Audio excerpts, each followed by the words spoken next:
2022 में विधानसभा चुनाव और मेयर के इलेक्शन हैं। उनको देखते हुए समाजवादी पार्टी हर जगह से उभरती हुई नज़र आ रही है।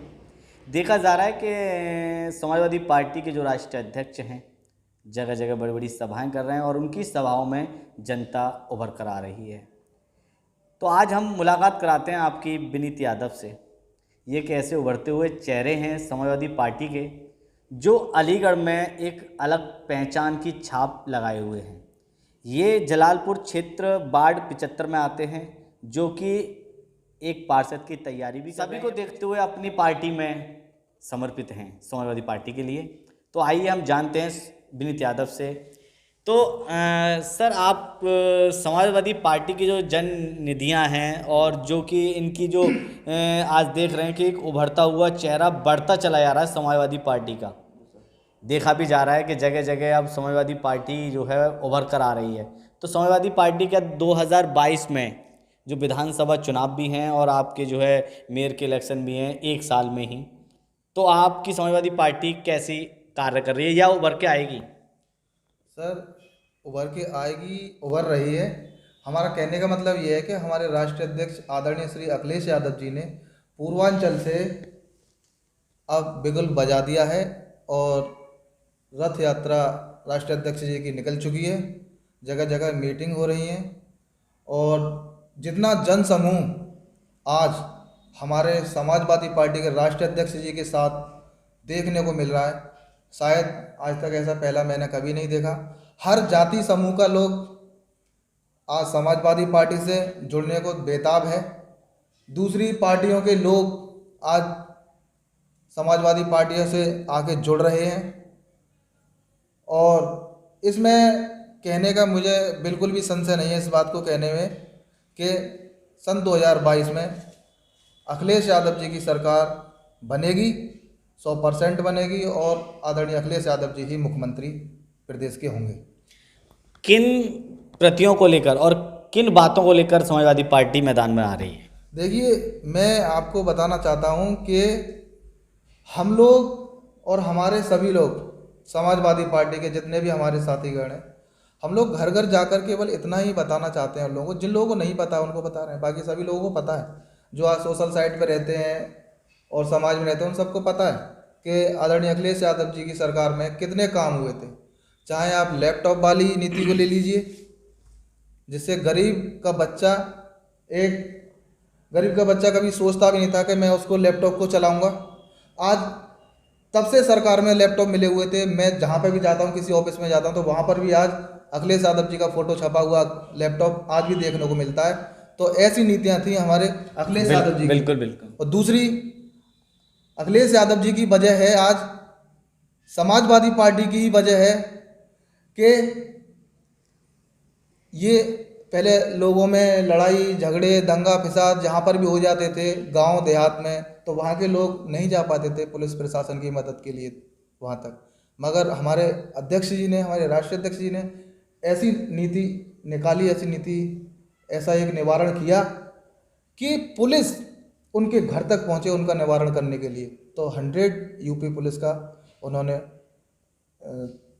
यूपी को दिया था, जिससे कि आम आदमी अगर कहीं पे परेशानी में फंसता है, परेशानी में रहता है, तो उस चीज़ को देखते हुए 100 नंबर पुलिस का जो तैयार किया था वो हमारे आदरणीय अखिलेश यादव ने नहीं दिया था। और बहुत सारी नीतियाँ उनकी, एक्सप्रेस भी उन्होंने बनवाए थे। वो उनकी नीति को जो 100 थी वो 112 कर दी गई है। कोई फर्क नहीं पड़ता 100 हो या 112 हो, मगर हमारे लिए दिल में तो 100 वही 100 ही रहेगा। क्योंकि हमारे ज़्यादातर आजकल आज भी लोग 112 नहीं पहचानते, उनके दिमाग में 100 ही चल रहा है। 100 नंबर अखिलेश यादव। बिल्कुल बिल्कुल जी। इसके अलावा उन्होंने जो है एम्बुलेंस सेवा दी, लोगों के जो परेशान रहते थे उन लोगों को आज अपने घर से और अस्पताल जाने में असमर्थ थे वो लोग, उन लोगों के लिए हमारे राष्ट्रीय अध्यक्ष जी ने एम्बुलेंस सेवा उपलब्ध कराई। कोरोना काल में देखने को मिला हमें, और ये सोचने पे हम लोग मजबूर हो गए थे कि शायद अगर 108 एम्बुलेंस सेवा हमारे राष्ट्रीय अध्यक्ष जी ने ना दी होती तो इतने हाहाकार मचा हुआ था इतनी महामारी में, कोरोना जैसी की में, तो कितने लोग वहाँ तक नहीं पहुँच पाते। और इतना बड़ा योगदान मैं कहना चाहूँगा कि अखिलेश यादव जी का ही रहा 108 को देने के बाद में। जो मरीज 108 एम्बुलेंस में घर से और अस्पताल तक गए थे, उसमें कहीं ना कहीं अखिलेश यादव जी का बहुत बड़ा योगदान था इस महामारी में भी। और मैं तुम्हें बताना चाहता हूँ कि भारतीय जनता पार्टी के बारे में, भारतीय जनता पार्टी ने बहुत सारी एम्बुलेंस ऐसी हैं कि उनको सरकार ने दे दी, उसको तो सही बनाए रखी है भैया। 100 नंबर दे दिया, बिल्कुल ठीक बात। अस्पताल दिए उन्होंने, उसको बनाए रखिए। आप नया नहीं कर सकते कुछ, उसको तो बनाए रखिए जो दिया। और आपको बता देना चाहता हूँ कि हम लोग जो आएंगे 2022 में, वो अपने काम पर आएंगे। हमारे राष्ट्रीय अध्यक्ष जी का नारा है कि काम बोलता है, और ये सबको पता है कि काम बोलता है और काम बोल भी रहा है। जिस गली में जाते हैं, आज मैं क्षेत्र में घूमता हूँ, अपने क्षेत्र वार्ड नंबर 75 की बात करता हूँ, तो वहाँ पे ऐसी स्थिति होती थी, देखने को मिलता था कि आदमी पैदल नहीं निकल पाता था। आज लोग वहाँ से मोटरसाइकिल और कार लेकर निकलते हैं। तो ये भी अखिलेश यादव जी की देन है। अगर हम बात करें वार्ड नंबर 75 जलालपुर क्षेत्र की, तो वहाँ देखा जा रहा है कि आप पार्षद की तैयारी कर रहे हैं, और वहाँ हमने कई जो है जनता की खबरें चलाई हैं, आपने भी देखी होंगी। तो उनके अनुसार देखा जा रहा है कि आप तो पार्षद वहाँ के बन चुके हैं, जनता तो आपको जिता चुकी है। जनता के लिए क्या कहना चाहेंगे आप? देखिए, मैं अपनी वार्ड नंबर 75 की देवतुल्य जनता के लिए कि यही कहना चाहूँगा कि अगर आपका सहयोग और सपोर्ट मुझे मिला, तो वार्ड नंबर 75 से अगर मैं चुना गया, तो मैं ज़्यादा बड़ी बात नहीं कहता हूँ कि उनकी हर उम्मीद पे खरा उतरने की पूरी कोशिश करूँगा। यही मेरी सोच रहेगी अपने वार्ड नंबर 75 की जनता के लिए। किस किस बातों को लेकर और किन किन प्रावधानों को लेकर आप जो है वार्ड नंबर 75 से इलेक्शन लड़ रहे हैं? मैं अपने क्षेत्र में जो इलेक्शन लड़ रहा हूँ, पहले के जो हमारे यहाँ पे प्रधान हुआ करते थे, उनकी बहुत सारी कमियां ऐसी रहीं कि उन्होंने जनता की तरफ नहीं देखा। एक बार वोट लेने के बाद में उस गली में नहीं आए और उनसे नहीं पूछा कि आखिर आपको परेशानी क्या है। मैं जाता हूँ, सबके घर घर जाता हूँ, सबसे मालूम करता हूँ। आज बहुत सारी कमियां ऐसी निकल के आ रही हैं कि सबसे पहले मुझे उन चीज़ों पे काम करना होगा। और मैं एक अपना वार्ड को ऐसा संपूर्ण वार्ड बनाना चाहता हूँ, एक अपना सपनों का वार्ड बनाना चाहता हूँ कि जो लोग मुझे याद करें, केवल मेरी। अच्छा, तो आप अपनी वार्ड की जनता के लिए क्या संदेश देना चाहेंगे जिससे कि आपको वो वोट करें?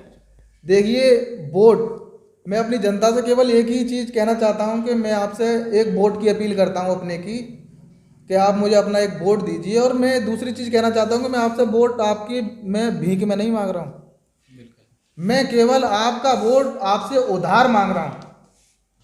और भीख तो ऐसी होती है कि एक बार देने के बाद में सर किसी को मतलब नहीं रह जाता उस चीज़ से, मगर उधारी एक ऐसी चीज़ होती है कि वो फिर देना पड़ता है। अगर हम किसी से कोई चीज़ उधार लेंगे तो वो देना पड़ता है। तो मैं अपनी वार्ड नंबर 75 की जनता से केवल आपका अपना वोट एक उधार के रूप में ले रहा हूं, जो कि 5 साल के अंदर मैं आपको सूद समेत वापस करने का काम करूंगा। आपने के जो वार्ड नंबर 75 है, वहाँ की जनता से भी हमने आपको कई बार रूबरू करा चुके हैं, तो उनकी सबकी नज़रों में जो है पार्षद तो चुन लिया गया है। बात रहती है अब इलेक्शन की, तो इलेक्शन में भी काफ़ी समय है, तो जनता का भी रुख है और अभी काफ़ी लोग आएंगे। लेकिन देखा जा रहा है कि वहाँ से विनीत यादव को जो है पार्षद घोषित कर दिया गया है और इनके कार्य भी काफ़ी देखे जा रहे हैं, तो जनता के एक लोकप्रिय नेता बन चुके हैं। तो इसी तरीके से हम खबरों से सारी से रूबरू कराते रहेंगे। देखते रहिए इंडिया न्यूज़ चर्चा रईसर के साथ।